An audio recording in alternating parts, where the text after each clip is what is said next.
എമ്പുരാൻ കണ്ടിറങ്ങിയതുള്ളൂ ഒരു രക്ഷയില്ല. കിടിലം പടമായിരുന്നു, വിഷ്വലൊക്കെ സൂപ്പർ ആയിരുന്നു.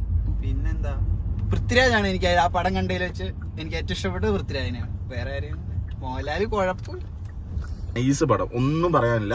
അതായത് 3 മണിക്കൂർ എന്റർടൈൻമെന്റ്. എന്നതാ പറയേണ്ടത്, തിയേറ്റർ തലകുത്തി വെക്കുന്ന എക്സ്പീരിയൻസ്. അതിൽ കൂടുതലൊന്നുമില്ല. പൃഥ്വിരാജിന് പണി അറിയാം. ഞങ്ങൾ നേരത്തെ പെട്ടി പാക്കിയിട്ട് പൃഥ്വിരാജിനെ വിടാനുള്ള പരിപാടിയായിരുന്നു. പക്ഷെ അതൊന്നും നടന്നില്ല. പുള്ളി മാസ്.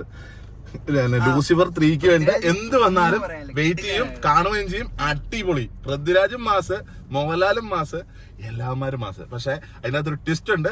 ആ ട്വിസ്റ്റ് ഞാൻ പറയുന്നില്ല. പക്ഷെ എല്ലാരും പോയി കാണും. മമ്മൂട്ടി ലൂസിഫറിന്റെ ഒക്കെ 10 മാസാണ് പുള്ളി. പിന്നെ ലൂസിഫറിനകത്തെ മഞ്ജു വാര്യരും എമ്പുരാനകത്തെ മഞ്ജു വാര്യരും തമ്മിൽ ആടും തമ്മിലുള്ള വ്യത്യാസമുണ്ട്. അത്രയ്ക്കും മഞ്ജു ഒക്കെ റോമാഞ്ചിഫിക്കേഷൻ ആയിരുന്നു. മഞ്ജുവിന്റെ ആ ലുക്കും. ടോവിനും ഓക്കെ ആയിരുന്നു. പൃഥ്വിരാജും മോഹൻലാലും കൂടെ സെക്കൻഡ് ഹാഫ് തകർത്തു തൂത്തു വാരി. BGM മറ്റേ സ്വന്തം നമ്മൾ ചിലര് നാട്ടിലേക്ക് അടുത്തില്ല, സ്റ്റാറ്റസിന്റെ മറ്റേ സ്വന്തം ഫോട്ടോ സ്റ്റാറ്റസ് BGM ഇടുന്ന സ്റ്റാറ്റസിന്റെ BGM ഇടുന്ന അതേ സെറ്റപ്പ്. രാജുവേട്ടൻ വൻപൊളി. പൃഥ്വിരാജ് മമ്മൂട്ടി മോഹൻലാലിന്റെ മാസ് എൻട്രി ഉണ്ട്, മുണ്ടൊക്കെ മടക്കി കൊടുത്ത് വെച്ച്. അത് കാണണം മോനെ. പ്രായം എത്രയായാലും സംഭവം നൈസാണ്. വേറെ ഒന്നും പറയാൻ. അടിപൊളി പടം, ഒരു രക്ഷയില്ല. കണ്ടിട്ട് എങ്ങനെ തോന്നിയെന്ന് കൂടെ പറ. ഒന്നും പറയാനില്ല. ലൂസിഫർ ഒന്നുമല്ല.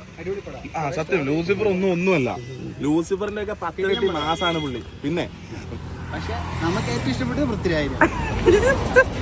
രായപ്പെണ്ണിന് പണി അറിയാന്ന് പുള്ളി വീണ്ടും തെളിയിച്ചിരിക്കുന്നു.